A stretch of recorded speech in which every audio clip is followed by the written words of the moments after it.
Hello,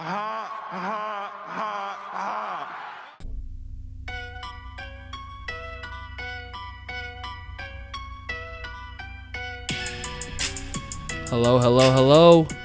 Welcome back to CC TitleTown, episode 14. It's Tuesday, July 9th, I believe. Yes, July 9th. Yes, just getting back from a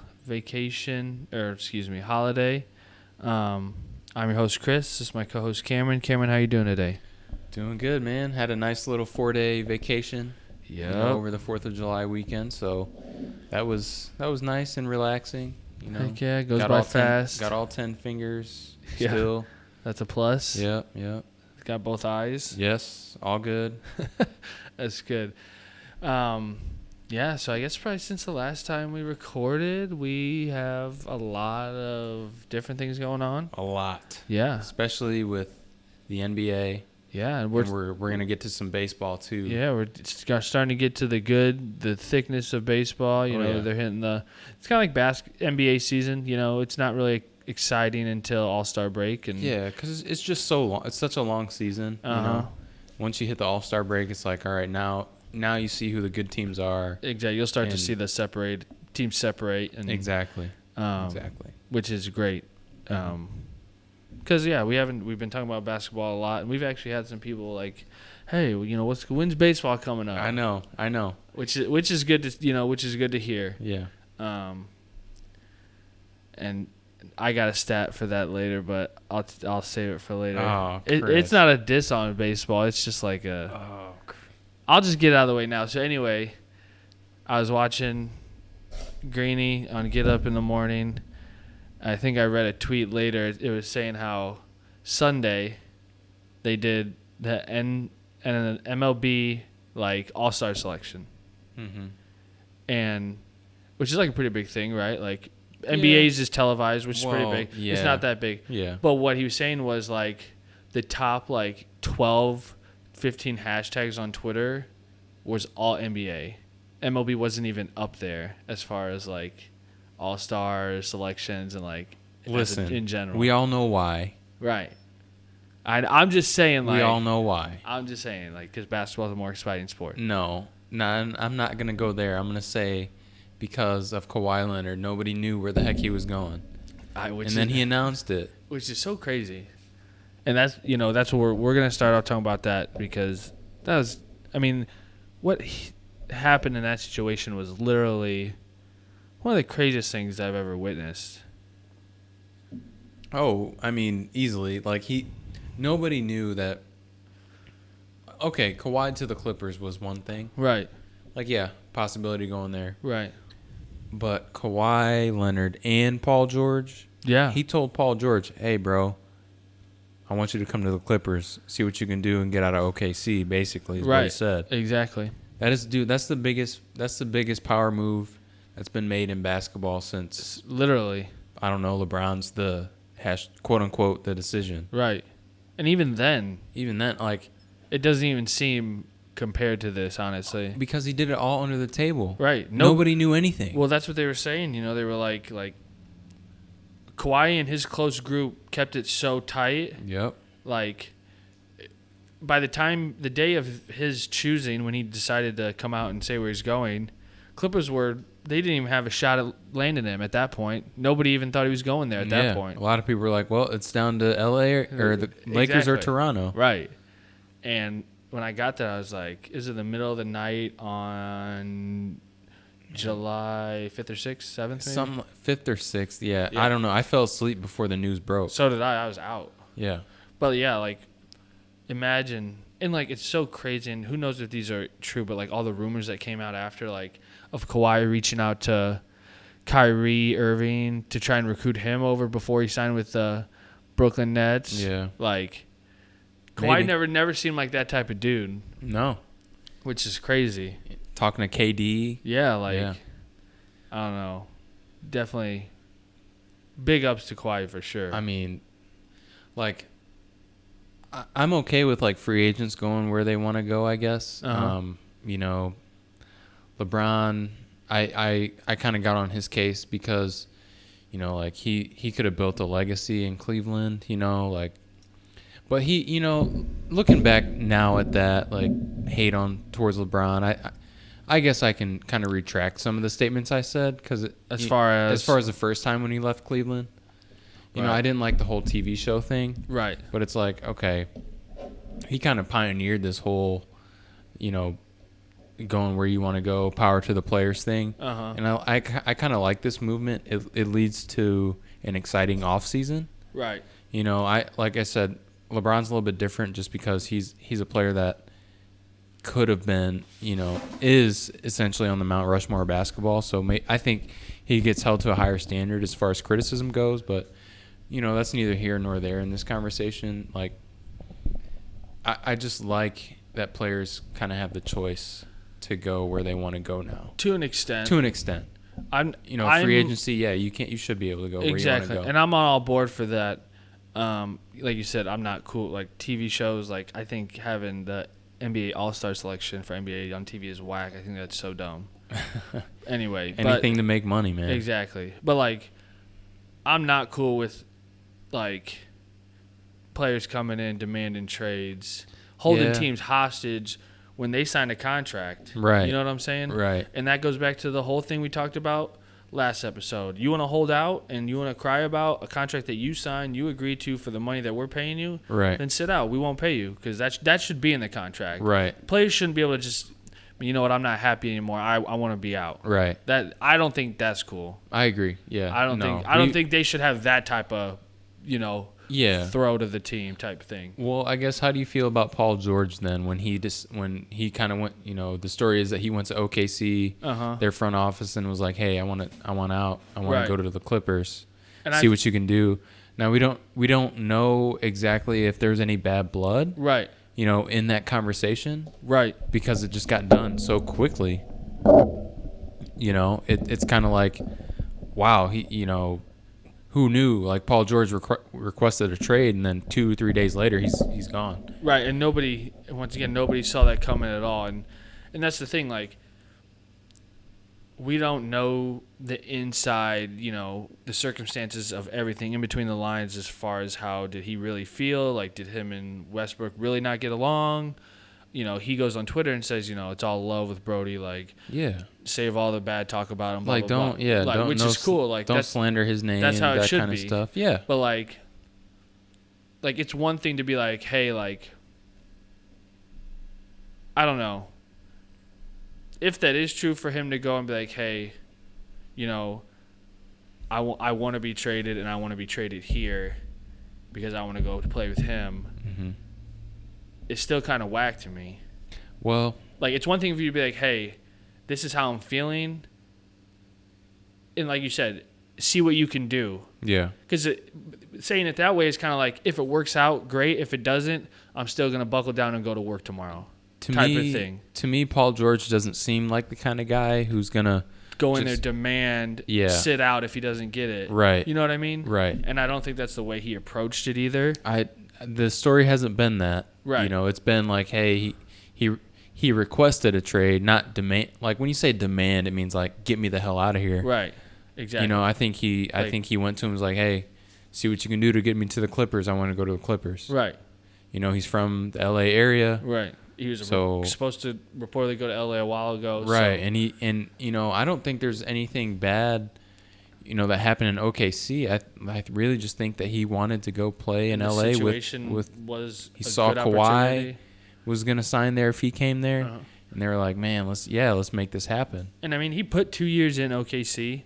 Yeah. He did sign the extension. Mm-hmm. And that's what I think there's a difference, like you said, between demanding and requesting. Right. And depending on the person, because I'm all for, like, if you're unhappy, go to your agent, go to the general manager, go to the team, like, hey, this is how I'm feeling. Yeah. Like, what can we do to work this out? Right. So that both sides work out. And, you know, look at how many draft picks the OKC got. Exactly. I mean, imagine that's crazy. And it's all about timing, too. Imagine if Paul George would have came to them, like, a month ago. You think they would have got that haul from any team for Paul George? Probably not. Definitely not. Yeah. So, you know, hopefully that's how he went about it, and that's more of definitely a respectable way, because, like, nobody wants to be in a situation that they don't want to be in. Right. But at the same time, like, there are situations like where we've seen where like players can become like crybabies, and if it's not their way, then they're not doing it. And look at the NFL. Yeah. Another thing that the NFL does better than the NBA. Le'Veon wants to hold out. Okay, we'll take your $21 million back into our bank. Like, don't pay him. Right. Exactly.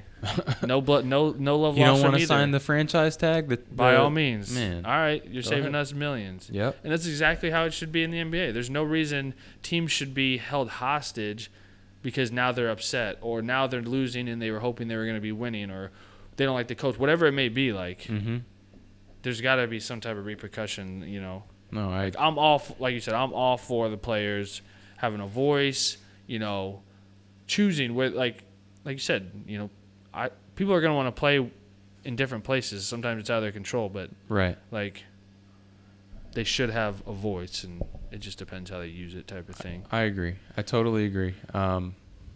Yeah. So, you know, as we've kind of touched on the past few episodes, you know, free agency's been crazy. This has been the most exciting free agency that I can remember, and I'm sure that a lot of other people can remember.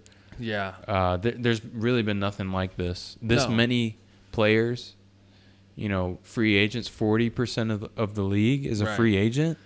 Right, and that's just crazy. I mean, there's so much shakeup in the NBA right now. Like, it's already making next year. Like, I'm excited to watch. I haven't been this the excited beginning in a while. of Exactly. the NBA. Right. You know, we were kind of talking about it before the podcast. Like, you know, baseball's or basketball is just, it's not exciting until after the All-Star break. Exactly. Right. But now it's like, man, I want to see how these teams mesh. Right. So the NBA seems way more balanced now. Yeah. You know. Definitely, which is awesome. It is. There's a lot more parity. I don't think there's a true super team out there. No, there's not. No. There's the favorites, but they're not like. There's like, oh well, I'm not even gonna watch to the playoffs now because the Warriors are gonna win. There's like 8 favorites now. Like, right. There's like 8 teams where like, okay, I could see these 8 teams really making a deep run. Yeah, exactly. Like, I still think LeBron and AD could lose on any given night. Yeah. Same with Kawhi and Paul George. Like, it's crazy. It's gonna be nuts. It's gonna be a lot of fun. Mm-hmm. And like you said, this free agency was absolutely crazy. Especially, like, I think, you know, we both kind of asked the question on, you know, what was the most shocking, you know, free agent signing, or what were we most shocked about in free agency besides the Kawhi Leonard sign and then trade for Paul George. And we both actually really agreed on the D'Angelo Russell. Yeah, D'Angelo Russell. That signing to the Warriors. That's I like that a lot. When I saw it happen, I was like, wait a second, what? D'Angelo Russell to the Warriors? Because he was all, you know, the rumor for him was all over the place. Right. Then when he landed with the Warriors, I was like, that wasn't even in the rumor mill, really, which was crazy. Like, whoa, okay. I think him and Steph are going to pair really well. You know, Steph is going to be able to be off the ball more. Right. It's probably going to take a little bit of pressure off him. You know, he's not going to see as many double teams because of D'Angelo. Right. You know, as great as Clay is. Right. Like, I'm not about to take anything away from him. He doesn't, you know, really handle the ball as much as Russell will. Right. So with Russell taking away some of that pressure from Steph being able to run around, you know, on curls and everything, on, you know, down screens and everything, he's going to be able to get, I think, a lot of open shots. Absolutely. So I think we're going to see a different version of a Warriors team. They're still going to be moving the ball a lot. Right. It's not going to stick. You know, that's how they're going to have to win games. Right. You know, they're going to have to score a lot of points. Mm-hmm. Defense isn't going to be that great. But they're going to be they'll be interesting to watch just to see how that team meshes together. Yeah, I'll definitely be anxious to see how Russell plays, because he's never really been the best off-ball, like, offensive player. That's true, but, you know, maybe he's at the 1 and you've got Steph Curry at the 2, like I said. Them a lot. Yeah. because at first when I got that update and my sources told me that that was the move, I was like, oh God, this is just a patch. Help the fans. Kevin Durant's gone. Clay's injured. DeMarcus Cousins are gone. We don't know if we're getting Looney back. Iguodala's gone. Like, the team's just gone. And so, like, as fans, everybody's like, what the hell is going on? Like, literally our dynasty of players besides Stephen Clay and Draymond are gone. And Clay's hurt. Mm-hmm. So, at first I was like, okay, they got to fill the patch. They got a bunch of money now. Where's it going to go? So, at first I thought they settled with Russell. I mean, we were hearing reports that they might not even make the playoffs next year with this team. I have to disagree with that. And then we both, right before the podcast, we were talking about it. No, there's no way. There'll be a 7-6 seed. And then we named off 9 teams that we were like, okay, these 9 teams are going to be in the West. And then we were like, shit, the Warriors are the 9th team we named. Yeah. Which is so, like, I think they will be fighting for a 8th or 7th seed. Fighting. I just really don't. I agree. They'll be fighting for it, but I don't see how they miss it. I think you know what I mean. You definitely have more trust in Steph than I do. Well, not only that, but just their Steve Kerr. Their coach. Mm-hmm. Draymond is going to have a big year this year. He has to have one. Russell. I think he's going to continue to improve. Right. And he's going to be in a team that's going to really fit his game, I think. Right. More than people think, because let's be honest, how many times did you watch a Brooklyn Nets game last year? Never. They were never on TV around here. Right. So, but in looking at Russell's game, he's improved as a passer. He can score. And having Steph and Draymond to space the floor out a little bit. Right. I think he's gonna have a pretty good season. I think he'll build off of last year. Yeah. I think the Warriors system is gonna fit his game really well. Yeah. So again, they're not gonna defend well. Right. At all.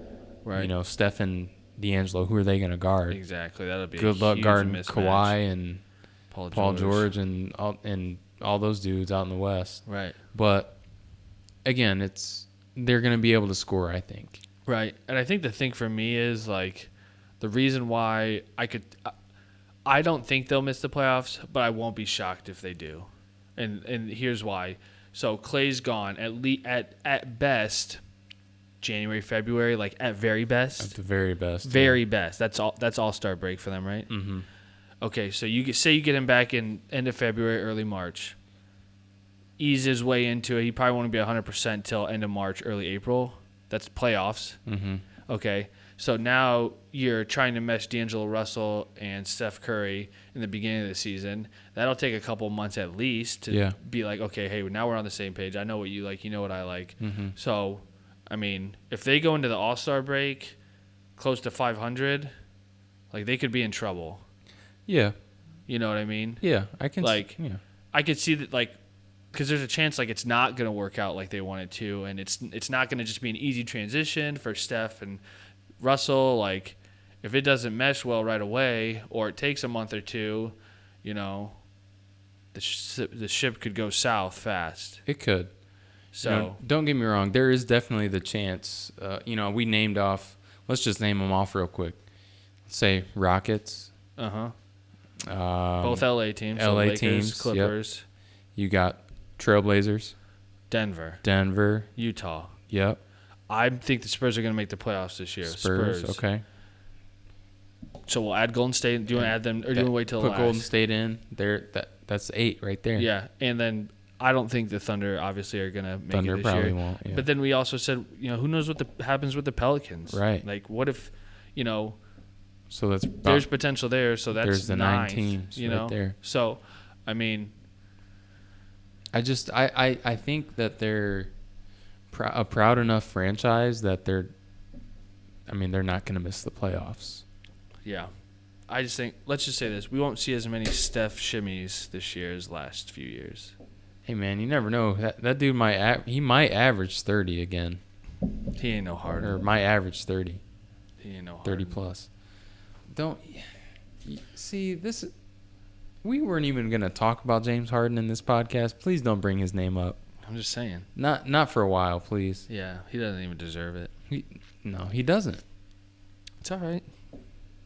The light will shine on Steph soon, and he's going to have some people breathing down his neck here in about 6 months. It's okay. I mean, I think he's going to get his. He's going to get his. No, he is not the player to go out and say, oh, he's always going to get his. I mean, he was a unanimous MVP. I'm telling you, we'll see this year. Was he not? Without KD. He's not a Westbrook. He's not a LeBron. He's not an AD. He's not a Harden. He's not a Greek freak. He's not a Leonard. He's none of them. Don't even say he's a Westbrook because Westbrook can't shoot. Westbrook gets his. He gets his in a lot of turnovers. I'd almost put him on my Mount Rushmore as a player. Whoa. Like favorite player? As in like one of the best players I've ever seen play basketball. Chris. Are you serious right now? I can't top 4. I can't turn down averaging a triple double. Like we look past that now. Like that's crazy. We're getting off on a tangent. Yeah, we can save it later. But no, it's cool. I really want to dive into this right now because Chris just said that he would put Russell Westbrook on his Mount Rushmore. I would almost put him. I would consider it. Well, how is that even? So you're putting him over who? Who's he in the conversation with? If I had to pick right now as some of the best players that I've ever seen play basketball. Let's just, clarify that Chris has ever seen. Right. It would have to be Michael. I've seen enough YouTube videos to consider him one of the great. Well, yeah. LeBron. No special order here. Okay. The fourth would be hard. I would hope you put Michael over LeBron, but okay. Obviously. All right, cool. Oh man. So who's your third? Russell. Hypothetically speaking, this is to pick a fourth. You go Magic. You barely saw Magic play, man. You saw Dream Team footage. I mean, when you talk about the best players. So, okay, is Russell Westbrook going to be in the Hall of Fame? Yes. Okay. Is he one of the best players in the league right now? I mean, maybe top 10. And you're going based off of, this is what I hate, shooting percentages. No. Bro, he's a dog. He's a dog. He's an animal. Nobody's stopping him. He gets after it. But how many championships does he have? None. How many first-round exits does he have since KD left? You're telling me he's better than KD? Stop. That is dumb. Chris, come on. I'm just saying. Look, you may be just in the heat of the moment because we're doing the podcast right now, but look, man. I give a lot of credit to people who go out and try their hardest. Look, Westbrook does. Right. And name another person that tries harder than him in the NBA. I'm not saying there is. Okay. Nobody. Yeah. I'm okay. Nobody. And okay. That means more to me than a 38% field goal percentage. Does it though? To me, do results not matter to you? Of course they matter. Okay, is 38% not a result? It's a result, just like another one you said, a unanimous MVP like Steph. Pretty sure Russell won MVP. Okay, yeah, he did. Okay, all right. Don't. I'm just saying. Steph does more for his team. He gets more hate because of how hard he plays. I'm not. I will be one of the first to defend Westbrook when people start hating on him. Don't get me wrong. I like how he plays. I like how hard he, goes. Dude, his motor goes 1,000 miles an hour every game. I love that about him. Right. But he's got to learn to tone it down just every so often. Stop taking so many bad shots. Right. And maybe Mount Rushmore is a little too much. Yeah. Okay. See, everybody, he's retracting his statement. But still, it's cool. He can be one of your favorite players. That's fine. I mean, but it's almost like he gets taken advantage of. And it's the last thing I'll say. But I feel like he gets no credit for averaging triple doubles in back-to-back seasons. Come on, that's ridiculous. That is nuts. That's ridiculous. I don't care what people say. Nobody on the I know, I get it, and it's just stupid. You can say his stats are inflated, whatever. Right. But the rebound stuff, they want him to get the ball so that he can start the break right away. Exactly. It's not like there's not a strategy behind what he's doing. No, I mean his stats. Okay, maybe a few percentage points here and there. They're inflated. Right. Maybe. Yeah. But honestly, who averages a triple-double 2 years in a row? Right. I don't know. And he dang near might do it again. Right. And maybe one episode we can go down, because my thing is this will be the end thing I say how do we base on who's the GOAT? What is GOAT criteria? What is Mount Rushmore criteria? You know what I mean? So maybe we can say that for another episode. We can really dive into it. What determines if someone's up there on those type of lists? You know what I mean? I gotcha. You know what I mean? Yeah, we'll do that. Because not everybody's the same. You got people who don't care about rings at all, and you got people who care about strictly rings. You got to have people a combination, care, in my opinion. Right, absolutely. There's got to be a median. Because Bill Russell's not the GOAT. Hell no. He was 6'8", playing in a league where there was 3 other dudes that were 6'8" and taller. Exactly, in the whole league. Yeah. Yeah. So, I don't know. That, we could save that topic for another time because I think that'd be fun. For sure. No, But, so yeah, I don't know. I think the Warriors, I feel like they're going to have a harder time than people think. It'll be tough. It will be, but... It's going to be such a huge transition from what they're used to, that's for sure. Yes. The past 6 years, then to this, could be a huge downfall. I totally agree. But they are going to be interesting, like we said, with D'Angelo Russell, to see how they mesh together. Yeah. Well, and like we said, it's all wide open. Mm-hmm.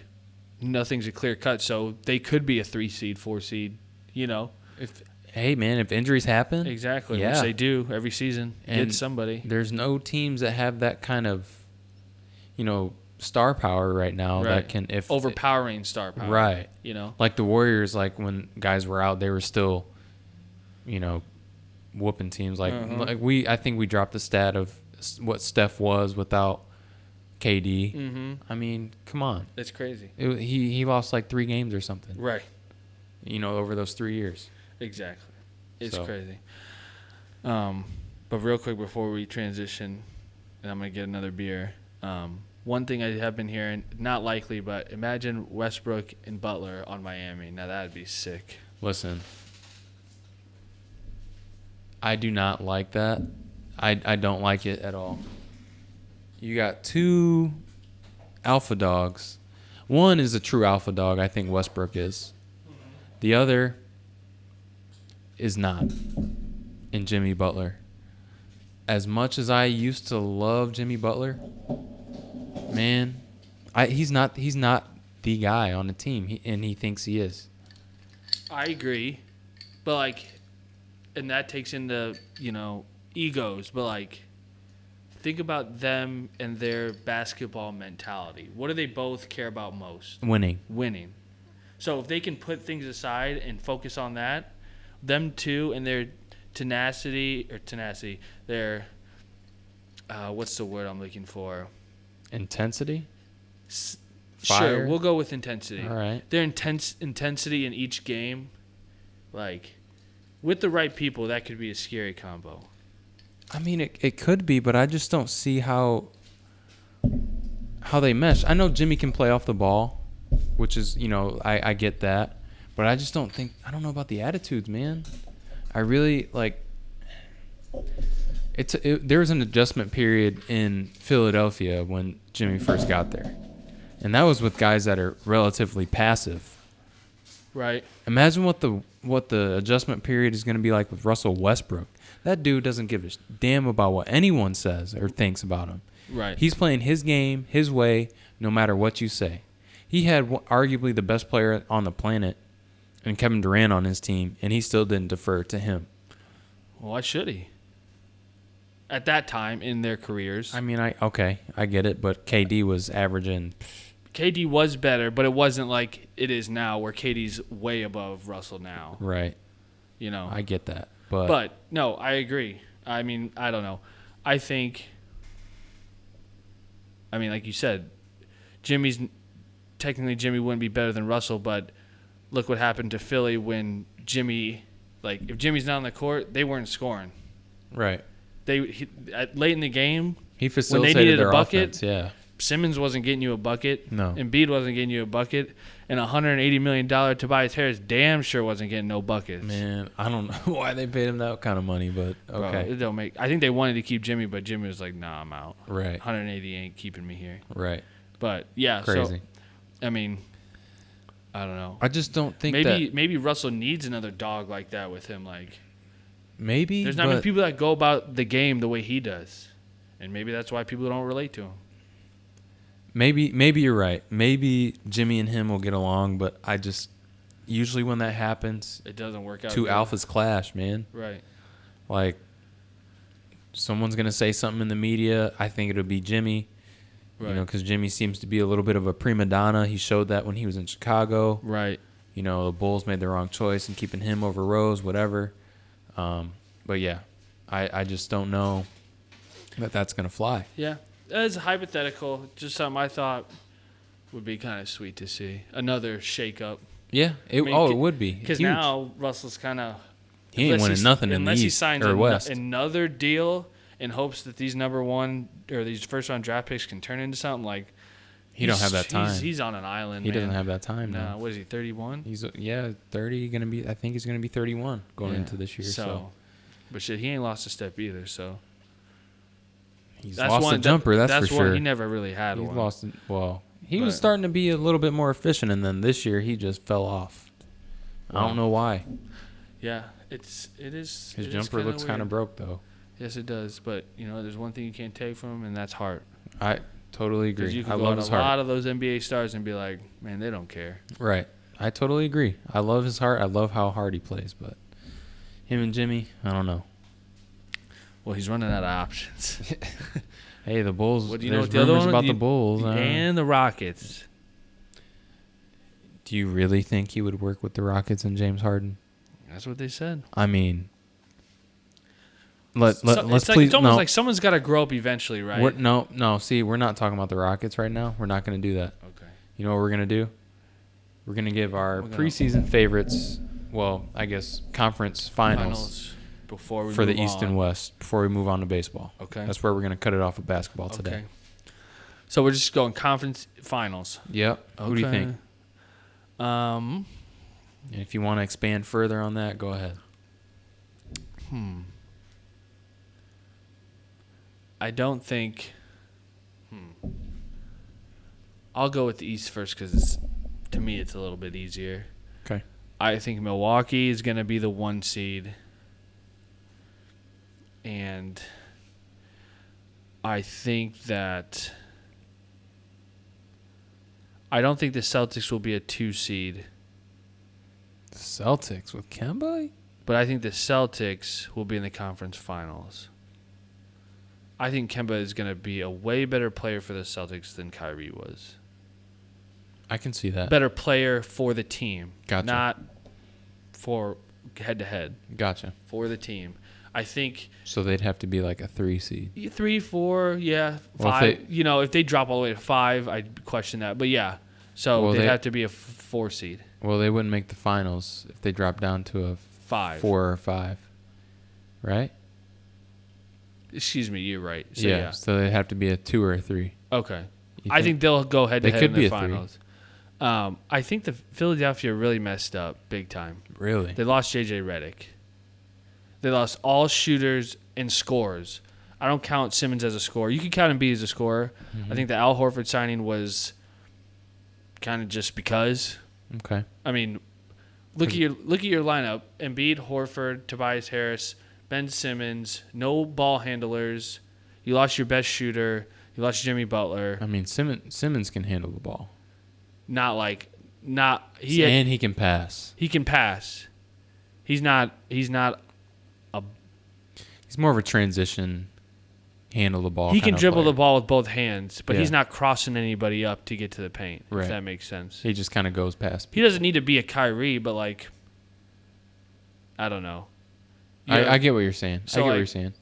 I don't see a lot of – with those 4 guys, I don't even know who else is going to be in there, but you don't have any shooters. You don't have any transition basketball besides Simmons. Mm-hmm. And then you have an aging Al Horford that you gave a lot of money to. I mean, Okay. So that's why I don't think they'll be in it. And then in the West, real quick, the finals. Oh, man. I don't think, even though the Lakers rounded out their roster relatively nicely, I'm going to go a little outside the box here and say Denver versus the Clippers. 1 and 2 seeds? Sure. Yeah. Okay. I like that. I like that pick. Denver is improving. I think Denver will be the 1 seed. Yeah. Okay. They have the most chemistry in probably all of the NBA besides Milwaukee at this point. So yeah, because they're the one team that didn't really break their roster up. They're signing their players. They're keeping them. The longevity of that team could be really cool. So that's what I think. Okay. I don't think it's going to be peaches and cream for either LA teams. We've seen what happens when LeBron's shooters don't shoot well. And I don't think, as good as Anthony Davis is, I mean, he's a baller in New Orleans, but he maxed out at like a 7 seed in a first-round exit. Mm-hmm. So him and LeBron could be crazy good, but it could be – do I think they're going to be a 6 seed? No, I think they'll be a top 3 seed team, but I don't think they're going to – Don't think they'll make the finals. Who do they lose to in the conference finals? Maybe a team like before the conference finals. Maybe a team like the Rockets even. You think the Rockets could beat them? I mean, I think, yeah. I mean, because I do. Yeah. I mean, the NBA is so wide open. If Kevin Durant wasn't hurt, I feel like they would have a legit shot at. Right. You know what I mean? So like, if Clay wasn't hurt, I would consider them in there too. But yeah. Luckily, it's not a one and done thing for LeBron and AD. They have time. They got 2 years. I give them 2 years, and that's it. Well, they ain't winning nothing. I don't if think they don't win in 2 years. I mean, because Kawhi and PG, they'll have a minimum 3 years, right? Right. Yeah. Well, and the cool thing is, if the Lakers could somehow land like Andre Iguodala, that team would be really good defensively, like crazy good defensively. They would be a lot better defensively. Which would help. But they still, I don't know. I don't think they're going to win the finals or win the conference. Go ahead. Yeah, okay. I like those picks. I think I like the Sixers a little bit more than you do. I've got Bucks and Sixers. For the simple fact that when it comes to the playoffs, defense is huge. And you look at the dudes that are on the 76ers, they're monsters. Right. Look at who's on their starting, I think they got like 4 dudes over 6'9" in their starting 5. Yeah, they do. I mean, Ben Simmons is a really good defender. Joel Embiid is elite. You're long everywhere on the perimeter. That's going to be tough. That's going to be tough to get by. Could also hurt you though. It can. But nobody's going to bully Embiid. Nobody's going to bully Simmons. Right. I mean, Kawhi's not in the East anymore, so he ain't got him. Yeah. So I see Bucks and Sixers in the East. I mean, it's fair. Yeah. I feel like as good as defensively as they could be, they could struggle in the pick and roll. You get the too many mismatches, the too slow defensively. Mm-hmm. And the transition offense, they're going to be a half-court team the whole season, I feel like. I mean, they're going to get transition points, but like I feel like a lot of their offense is going to be in the half court. It's going to have to be, and Embiid I think is going to have a big year. If Embiid is healthy, man, who knows if he was healthy in the series against Toronto? Right. They might win that series. Right. I know you lose Jimmy, that's huge. Right. That's another scorer and ball handler. Right. But, I think Horford's going to kind of help them stretch the floor a little bit. I know you lost Redick and everything. Right. It was the pickup from Josh Richardson. Yes, from Miami. Yeah. I'm interested to see how he fits in. Right. So that'll be play a bigger part than he probably thinks. Than people think. Yeah. So I kind of like what they've done to their roster. They're still strong. The height is crazy. Right. So I like those two to come out of the East or to make it to the conference finals. Right. In the West. Are you going LA? So I picked, this is before the Kawhi signing and Paul George signing, I picked Lakers and Nuggets. Okay. But, man, sorry, Nuggets. I know you guys are good. I think you're just a little bit too young yet. Not quite there. Not quite. It's got to be it's a battle for LA. Yeah, that would be freaking awesome. And I'm just going to say this about the Lakers. I think they are at risk because it's been 6 years since they've missed the playoffs now. Mm-hmm. Right. Luckily, the Clippers haven't been great. Right. They're at risk of losing LA to the Clippers. Easily. Like losing it, like LA being a Clippers town. Right. Because 6 years, no playoffs. If the Clippers run off 2-3 championships. Bro, the Lakers got to make some noise this year. And LA's full of a bunch of transplants. Right. So it's not like people are homegrown Lakers fans as much. I mean, I know you got the people that are from there, like obviously Ice Cube and those guys, right? Whatever, but Lakers are at risk. Easily. So I got Clippers and Nuggets. Nice. That'd be sweet. Yeah. That'd be very cool. For sure. It's going to be a very exciting year next year in the NBA, and absolutely. I can't wait. I hope it's as good as it looks on paper. Yeah. Oh, man. I mean, on paper it looks kind of like unreal. Like it's like, man, this is going to be the most exciting season that we've had in a long time. Right. So we shall see. Time will tell.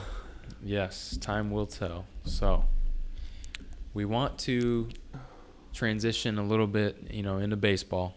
We promise that we talk about baseball here in this podcast. Kind of excited to talk about baseball. Yeah, man. I don't know if you guys saw the home run derby last night or not, but wow, that was a show. It was one of the better performances. One of the better? No, that was the greatest performance by Vlad Guerrero Jr. that has ever been put on in the home run derby. Ever. I mean, not even just him, though. Right. Like Jock Peterson. Like, that battle alone was insane. Man. 40 and 39 homers? That's just ridiculous. That's honestly crazy. And I think, honestly, Guerrero Jr. just ran out of gas against Alonso. Like, he swung the bat so many times. He still hit 22 homers in the last round. Which is so crazy.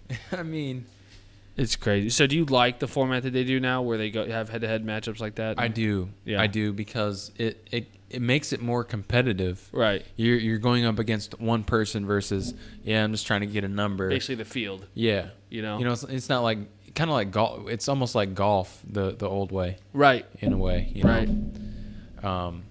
Non-match play golf. But, yeah, I like the new that format that they have, for sure. Definitely. No, it was cool. It was definitely cool to see, and it was exciting. Yeah. I like Alonso a lot, though, too. He is my we're going to do this a little bit later, but he's my National League Rookie of the Year for sure. Same. Yeah, same for sure. He's good as hell. I mean, 30 homers. Which is crazy. And pitchers still haven't figured him out yet. Right, no. Man. It's crazy. So what do you think about just the All-Star weekend, or I guess not really a weekend for baseball, but the All-Star festivities for baseball? Where do you rank that, I guess, in the big three sports that we talk about here on CC TitleTown? It's second. I mean, behind basketball, I think. Yeah. I feel like football is almost like non-existent. I mean, like football is just like, they got the little right, skills the Pro Bowl, yeah, Pro Bowl. Cool. It's cool, but it's not. It's something you watch on ESPN like late at night, right? Like 11 nothing o'clock. on, like you know what I mean, like. Yeah. So yeah, no, I think it's second.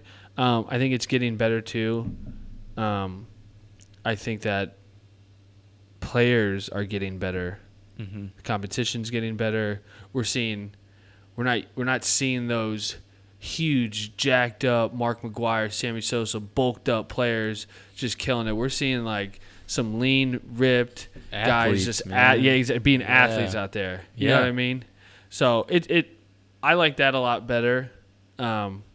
As far as like players in general, the style of play, like we talked about before. I guess this isn't quite about the All-Star, but little bit of the cockiness to the game of MLB. Mm-hmm. The biases, the Tim Andersons, the bat flips, all that stuff. Like, I love that shit.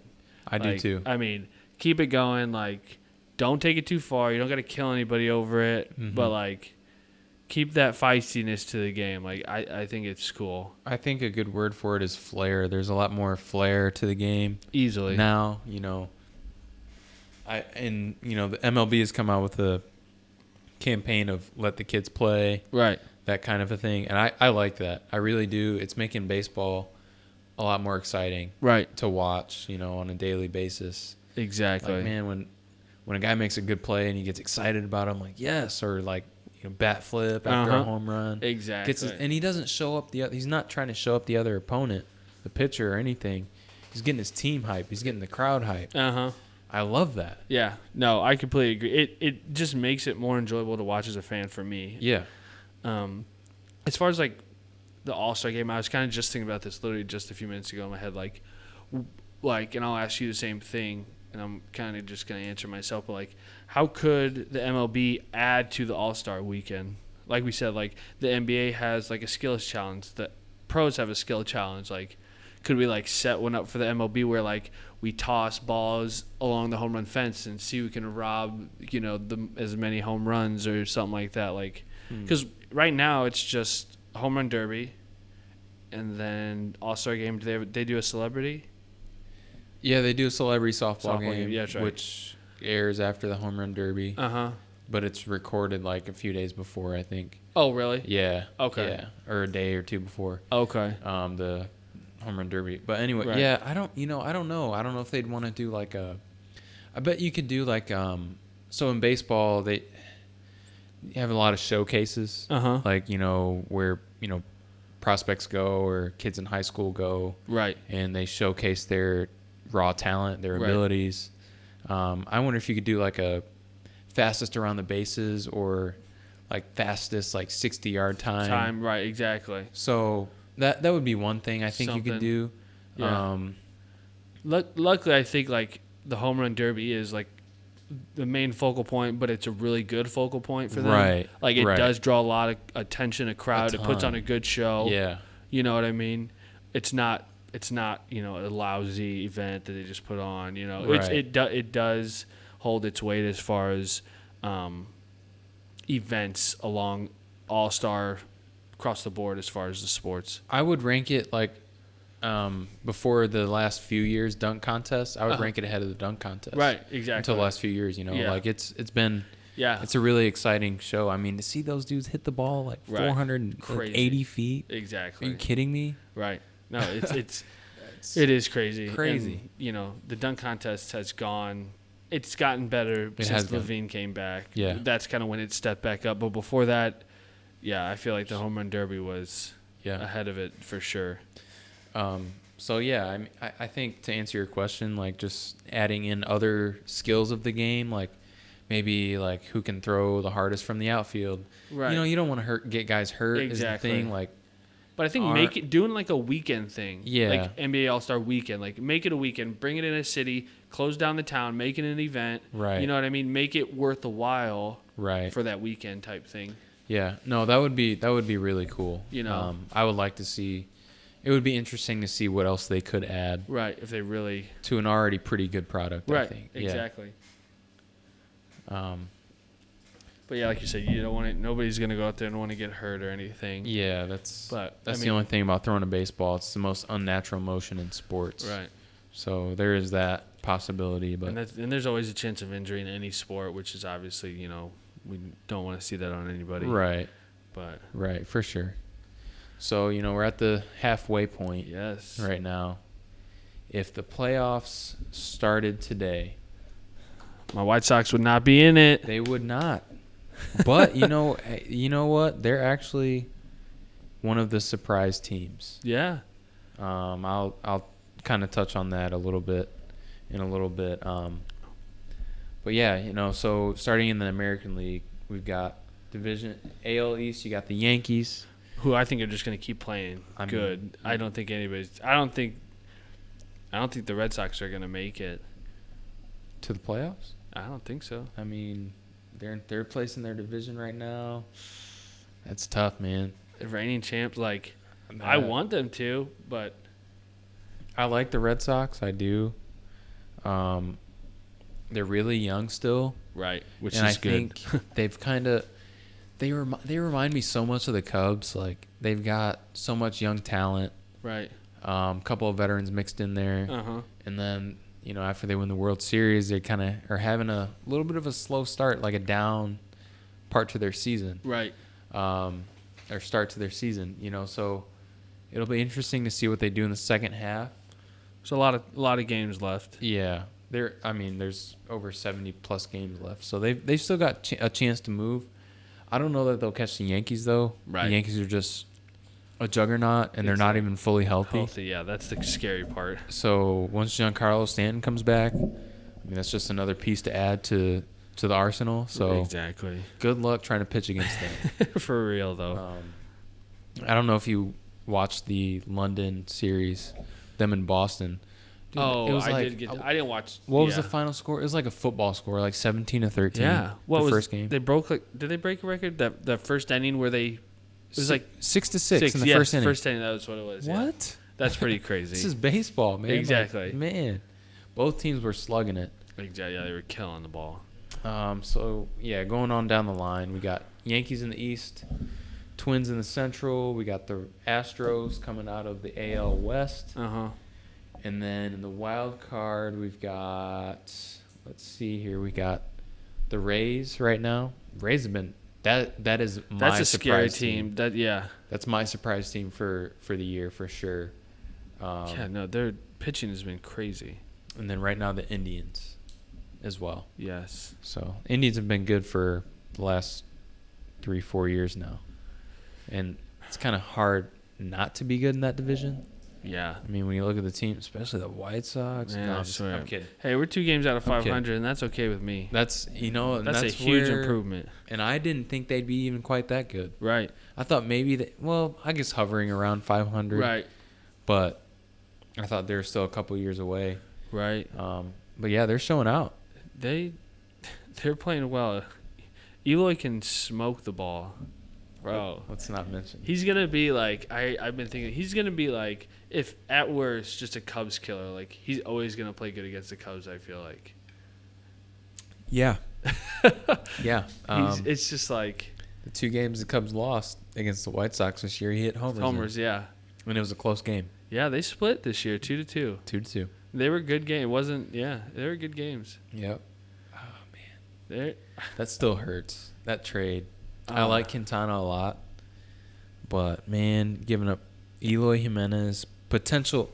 I think this dude could hit 40 homers in a year. He literally could. So giving up that and Dylan Cease, a dude who throws 100 miles an hour and has a curveball, like 12-6 curveball. His stuff reminds me of Justin Verlander. Really? So the Cubs gave up 2 crazy prospects. Man, I don't want to even talk about it. Cease just came up for the first time a week and a half ago. Yeah. And he got the win. He looked pretty good. Oh, man. It's crazy. We gave up too much. Sox could be scary here in a couple of years. Too much. We should have got Sale if we were trying to do that. Right. We gave up way too much. Right. Well, y'all had a lot to give, but at the time. Yeah, but now we ain't got nothing to give. Now, and we only think about it. We're 4 or 5 games behind the Cubs, just record-wise. So I'm not going to talk about it anymore. I'm not saying we're there to your guys' level yet, but record-wise, like... No, I know. I see it. We're coming, baby. Looking at it right now. Oh, man, that's too close. We're coming. It's too close. All right. Let's move on to the National League. We can go to the National League. So the playoffs started today. We got the Braves in the East, the Cubs in the Central. By half game. Man, that's... Oof. And the Why Dodgers. Is the Central, like, y'all don't look that good. Listen, man. In general. No, this is what it is. The Central, I think is the toughest division in baseball. Really? Because look at top to bottom. There's 4.5 games separates first from last. Right. Like, we're beating each other up right now. Right. We're, the Reds are no slouch team anymore. The Pirates, The Cardinals, obviously perennial powerhouse in baseball, Brewers, and the Cubs. Right. I mean, it's one way to look at it. You could go to the NL West and take the Dodgers out of it, and then you're back to the NL Central basically. Yeah. I mean, that's true. That you make a good point. And the Padres are they're at 500, sitting at 500 right now. Yeah.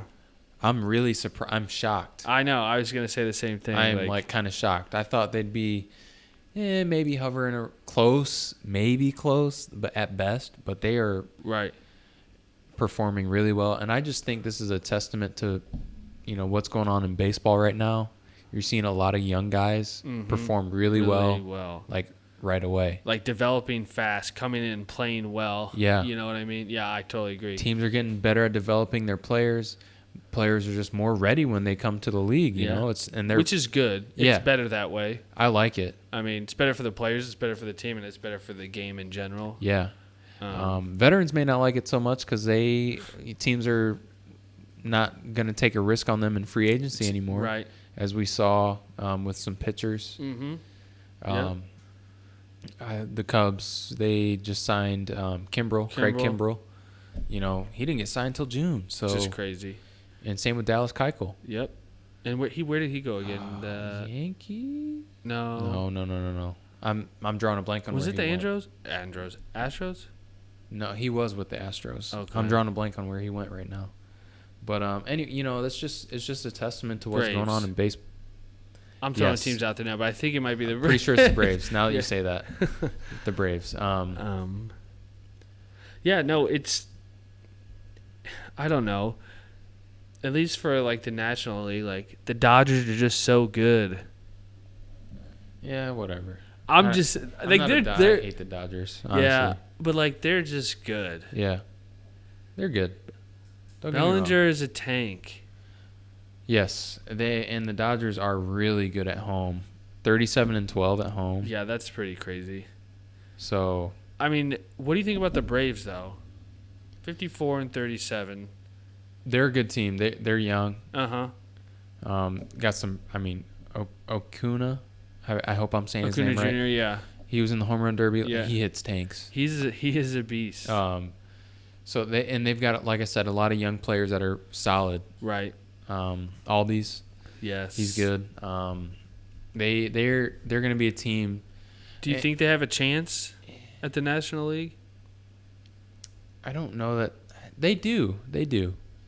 But right now, I'm gonna hold on to faith with my Cubs. I'm not saying they're gonna come out of the National League, but I think the Cubs are underperforming right now, and they've historically been a second half team. I think their winning percentage in the second half since Joe Madden has been there is well over 600. Okay, that would be nice for them.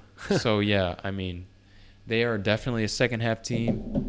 They just got to show it once again. I'm not saying they're going to come out of maybe the wild card. No, they're going to win the division. I'm not saying they're going to come out of the National League. Dodgers are like a juggernaut. Bro, right they now. are. So they're crazy. Their pitching is unreal right now for the Dodgers. So yeah, I'm just saying the Cubs are underachieving. Right. At this point in time. They definitely have. They're going to get better. Yes. More likely than not, they're going to get better. They're Yes. going to hopefully find a groove. And, like you said, sure, I don't know if they'll win 90 games, but. I hope they win 90. I hope so. Because that'll make me feel a lot better as far as like, yeah, we'll be in the playoffs. If we hit 90, that's kind of the mark. Take the pressure off. Yeah, that's kind of the mark that you shoot for. But, I don't think we touched on so the wild card teams would be the Nationals and D-backs, right? Brewers. Yeah. Or Brewers. No, Nationals and Brewers right now. So, which could potentially be two scary teams. Yeah. Scherzer is a beast. He's turned it around. He's really since he had that black eye, I feel like he's just been a monster. He's like I said, we'll get back to that later, but he'll probably be my National League Cy Young right now. Yeah. All right. Well, let's transition into that right now. Why not? Mid-season awards. Let's do it. for let's do it like this. Let's rotate like you'll do yours for each award, and then I'll do mine. Sure. Instead of running through all of them. Yep. So you can go first. Which ones do you want to start with? I'll start with National League MVP. Man, this is a tight race. It's a real tight race. I'm going to give the slight edge to Christian Yelich. Really? He's leading the league in homers. Now he's got a little bit of a tweaked back now. How many homers? 31. But the dude he's hit something like 60 homers and 150 RBIs in his last roughly a full season. Not like one full season, right? But like second half of last year and then this year, right? Dude is on a tear. Yeah, no, he's continued his MVP run. So I think he's going to be reigning MVP or two-time MVP. Mm-hmm. I guess if their season were to end today, he would be my choice. American League MVP. None other than Mike Trout. Yeah, that's dude mine too. 28 homers. It's almost like a given with it's him. It's like he's finished in the top 5 like every year, I want to say, since he's been in the league. Yeah. He honestly deserves more than MVPs than he's got. Oh. So yeah, easily. He's my midseason MVP. In the American League, he's got 28 homers, like I said. He's only 27 too. He could potentially go down as one of the greatest of all time. Oh. And people sleep on him. They weirdly do. And do you think it's because of who he plays for and how the team in general does? Yes. Yeah. Baseball is a sport where it's hard to have as much of an effect on your team as in like basketball and right, and even football if like you're the quarterback or something. Exactly. Because it's such a team sport, and it's a team sport, but it's an individual sport at the same time. Right. It's you against the pitcher. Right. It's not you passing to your guy in the corner. He hits the shot, handing it off to the fullback, running and back. Throwing to a wide receiver that's wide open. Right. It's not any of that. It's you against the pitcher. Yeah. Every single action that happens in the game is you against the pitcher. Right. So you can't really have an effect on the game like the other sports. Right. But again, he's hitting over 28 homers, hitting over 300. The guy is just unreal. So I'd have to give it to Trout in the American League. That's fair. I agree. I think we're on the same page as far as the American League and Mike Trout, and I think he's a clear-cut favorite for that. Mm-hmm. I'm going without. I'm assuming you're runner-up for National League. I'm going to go with Bellinger. I think not only they're playing almost identical right now, mm-hmm. but I think Bellinger's going to finish better than Yelich will. Okay. Because what you said, Yelich has 31 home runs. Yep. Yeah, Bellinger has 30. Mm-hmm. I mean, you can go into all these analytical crazy stats that are way past my agenda, and I mean, yeah, slugging percentage is .692.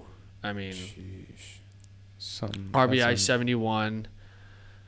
I think stolen bases, he only has 8 right now. I don't know what Yelich is at. I don't know. He's not a huge stolen base guy. No. The stolen bases are it's a lost art, I think, in baseball. Really? Why do you say that? Well, you just don't see – well, guys are just trying to hit home runs now.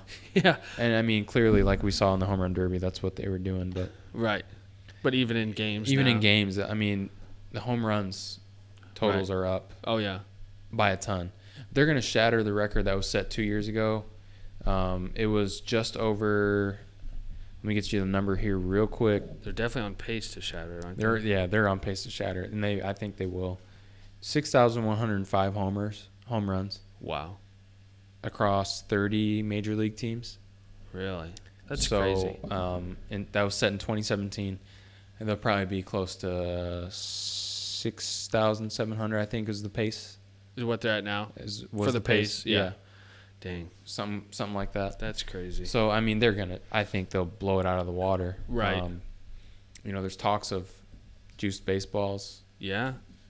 Justin Verlander came out and said. That's just recently, too. Yeah, just recently. He's like, yeah, man. He's like, basically, it's a effing joke that MLB's juicing the baseballs. And then the commissioner came out and said, no, we told them to do nothing. We had no involvement in the production of the baseballs. Right.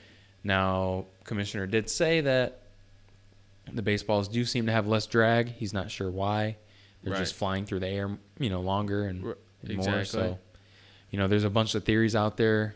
We won't know till maybe after the season or what have you. But they won't do anything now in the middle of the season. No. Nor should they.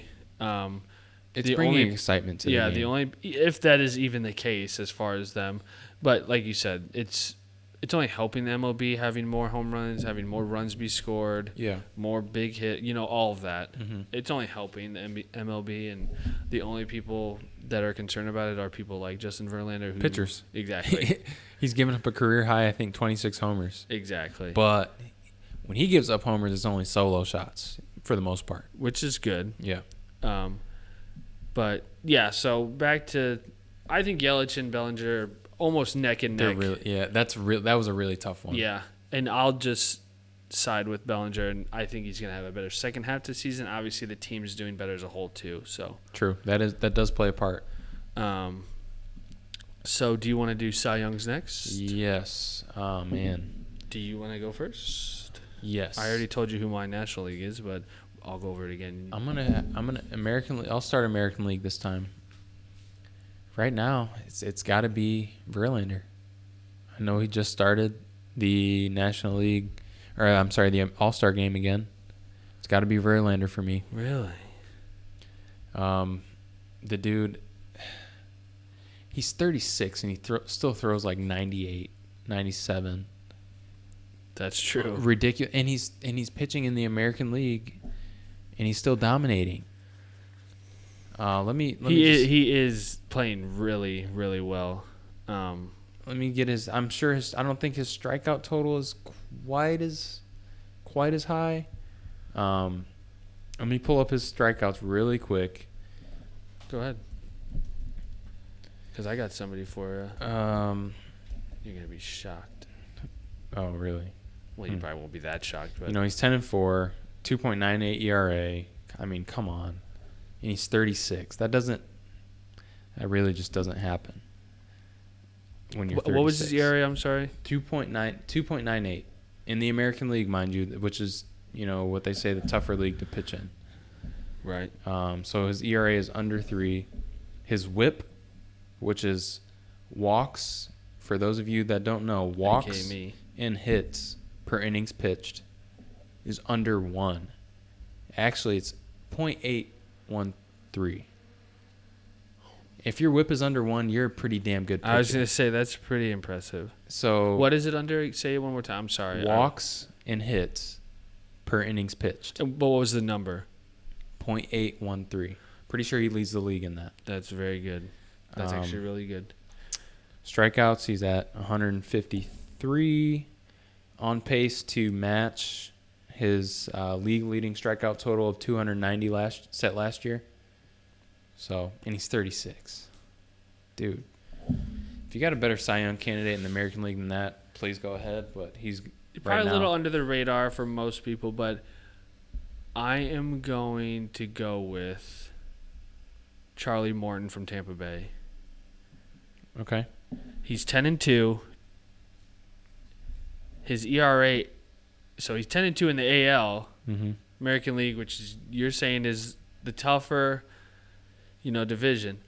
10-2, ERA is 2.32. Wow. 19 starts. And he pitches in the AL East. That's 19 starts. Like you said, so his WHIP is slightly above 1.03. So good. Yeah. Not definitely quite good. Definitely good. Yeah. Not quite to Verlander standards, but he's also 35. Wow. Yeah. Oh, I'm pretty sure he played with the Astros. Yeah. Yeah. Last 2 years he played with Astros before this year. I was like, why did that name sound familiar? You're right. Yeah. Yeah. So he's having like a career year, and he's playing out of his mind. Man, I bet you got some tips from Verlander, though. That's why he's pitching so damn well. That's all right. But, yeah, no, he's playing super good. And I don't know. I don't want to agree on all the picks either because Verlander would obviously be my backup. But, yeah. So, yeah, I'm going to go with young Charlie. That ERA, though, is pretty impressive. Man, that's solid. That's really that's impressive. Yeah, that's why he's part of the reason why the Rays are where they are right now. Exactly. I was kind of caught off guard, honestly, by his performances lately and his stats even. Let's see. But yeah, no, I mean he's playing freaking out of his mind, which is awesome. Do you want to get into? I gotta give you the National League. We didn't get to the National League. Sorry, I said it earlier because we kind of flipped it. Yeah, no, it's cool. That's my fault. Please, I hope I say his name right. Hyun-Jin Ryu from the Dodgers. Dodgers, yeah. He's going to start the game tonight for the National League. 10-2. He's got an ERA 1.73. Wow. Really? I mean, that's historically great. I can't remember where he ranks on like first half like ERAs, but right. I think he's top 5 ever. Really? Yes. Holy shit. First half ERA. And that's then you crazy. got he's at 99 strikeouts, 10-2. His whip is .908. I mean, sheesh.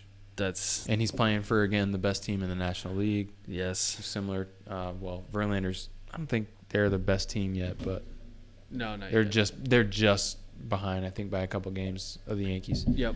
But again, he's a big reason why the Dodgers are as good as they are. A lot of success. Yeah. Yeah, it's kind of argue that pick, and I just kind of feel the same way. But I didn't want to agree with you. And like I said earlier, Max Scherzer is going to be my he's a NL. dog. He's a what? He's a dog. He is. He really is. His record isn't as good as it could or should be or has been. So he's really only 9-5. His ERA is 2.00. But his whip is under 1, so it's 0.982. So it's still not as good as your pick. And like I said, his record isn't as good, but he's turned a corner too, and I think he's going to keep playing better, and he's going to have a really good second half of this season. He's kind of been like the spearhead for the Nationals turning it around. Exactly. They hadn't looked good, in the beginning of the season, but they've turned it around quite a bit. So, yeah, they'll be exciting. I'm anxious to see. I'm going to let you go first on the Rookies of the Year. Who do you got? So I think we agreed on one, but Pete Alonso, I'm going to go with. If you don't pick Pete Alonso, he's in the running for MVP. If that tells you anything. Yeah. So, yeah, that's kind of, would you say like a unanimous? 30 homers. He won the home run derby. I guess he's kind of carrying the Mets. They're not that great, but he's a big reason to go watch a Mets game. Exactly. He's kind of like, would you say he's the player of the future for them? For sure. Yeah. Yep. So we're both agreeing Pete on Alonso, that? yeah, you can't really pick anyone else. It's kind of a no-brainer there. Yeah. Now the AL, I was kind of like, I'm going to let you go with your AL first. The American League is tough. That's why no one has really stepped out like Pete Alonso, obviously. Right. I am gonna go with Brandon Lowe from the Tampa Bay Rays. That was your pick, huh? Kind of, but I'll have a different one. 16 homers. He's hitting 276. Still pretty solid as a rookie. 16 homers for a second baseman. I'm sorry, but you're doing something there. Well, he could break the record for home runs in a rookie season by a second baseman. Yeah. 27 by Dan Ugla. He's on pace. Yeah. He is on pace. He's 25. Yeah. So he's my pick. I don't know who you got for it was going to be that, or I'm going to go out of this pick's more out of excitement and what his name brings to the game. I'm going to go with Vlad Jr. Okay. I mean, same with Alonso. I mean, they went head to head. He hit 40 home runs in one round. Bro, yeah. Like, he's got that excitement factor as far as a player. Yeah. He just has a natural flair to his game, too. And, like, obviously his reputation with his name and family in MLB, which is really cool to see. Right. So I'll go with him based more off of style, not so much stats. Gotcha. Yeah. Brandon Lowe, that would have been my pick, too. Yeah. Can't go wrong. Your boy Eloy Jimenez is looking nice too. We'll see what he does the second half. Dude. He could be a dark horse. I'm honestly excited for the White Sox future. You know, if somehow they could break 500 this season, that'd be a huge accomplishment for them. Yeah. You know, they're down normally like the 20 win range right now, like in the past few years. Yeah. It was hard to watch them, you know, but they have had injuries all season still with, you know, pitching especially. Yeah. Rodon, Kopech, even Cease, I think, had a minor one. Tim Anderson was out. Mercado was banged up. So they've had some injuries, and, you know, who knows? That happens. That's normal. Yeah. But to say they couldn't be 3-4 games above 500 if they didn't get hurt. Yeah, that's not too far off. So what's his name? Giolito? Giolito's having a great season. He is. If he can keep that up and to carry that into the next year or two, we could be talking about him for a freaking Cy Young. For Cy Young. He's in the conversation right now. He's got that potential for sure. Yeah. You know, just hope it's a good thing he doesn't play the Cubs more often than he does, because we've given him 2 of his 3 losses. Right. I know. Imagine that. I don't know. Exactly. Yeah. It's crazy how that works. The rivalry, not quite what it used to be, but it's gonna come back. It's gonna be back in the next 2 years, I think, where both teams are competing for division championships. Oh, so yeah. And that fight's gonna be there soon. The dog, the fights. I can't wait. I know. So baseball's picking up. You know, getting ready to roll into the second half. I want to kind of switch gears just real quick, and we'll kind of wrap up, you know, the episode with this. Team USA. Man, the women's national team winning the World Cup, back-to-back champs. How, exciting. Oh, I watched it. I watched the final. I was like, man, I was like getting – so I didn't watch – I watched like part of the first half, and then I watched the whole second half. And like when they scored that first goal on the penalty kick, dude, I was so pumped. Oh my god! And like I don't watch soccer like that. Exactly. It kind of just has that effect. It does. The World Cup does. It's so good to see that too, because it sucks. Like I didn't up until that. I really didn't watch much. Right. It was hard. It was during the week and like. Work and everything. I'm just not into soccer quite like that. Yeah. But to see that happen and watch that, like, it's kind of great to kind of rally around them and like. Yeah. It was very enjoyable to watch and like get excited about it.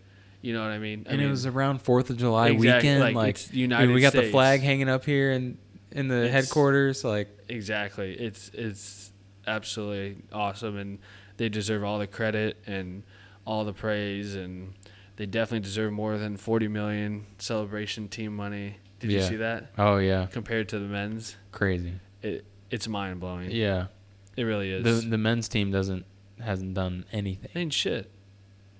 Nothing.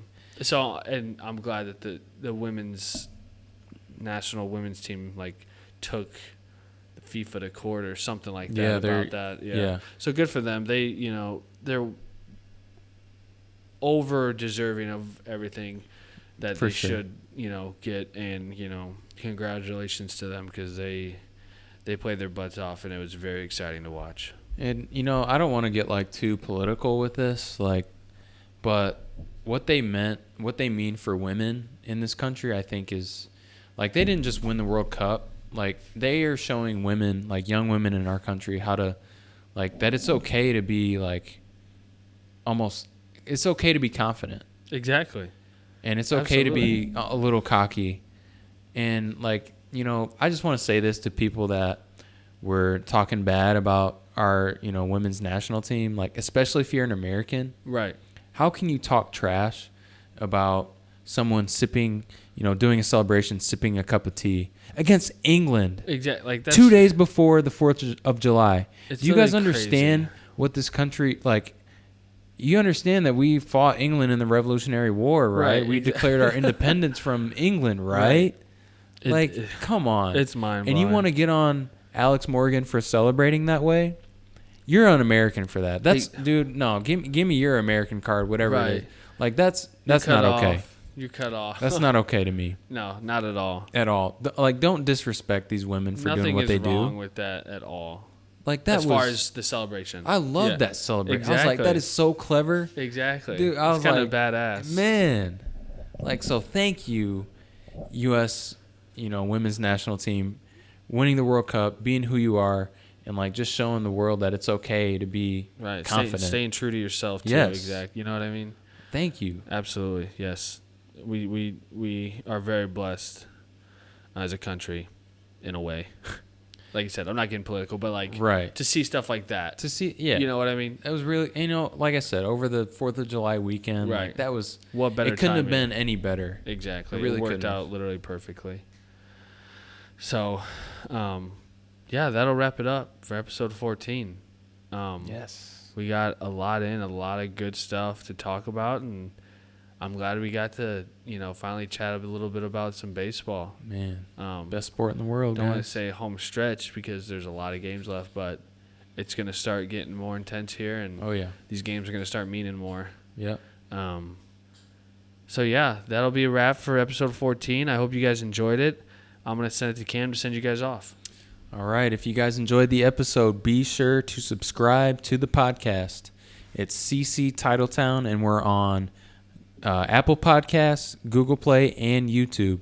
Also, if you don't already, please follow our Facebook page. We post updates and, different stories there so every so often. So, it's CC TitleTown there as well. Again, like, subscribe, share. Check you guys next week.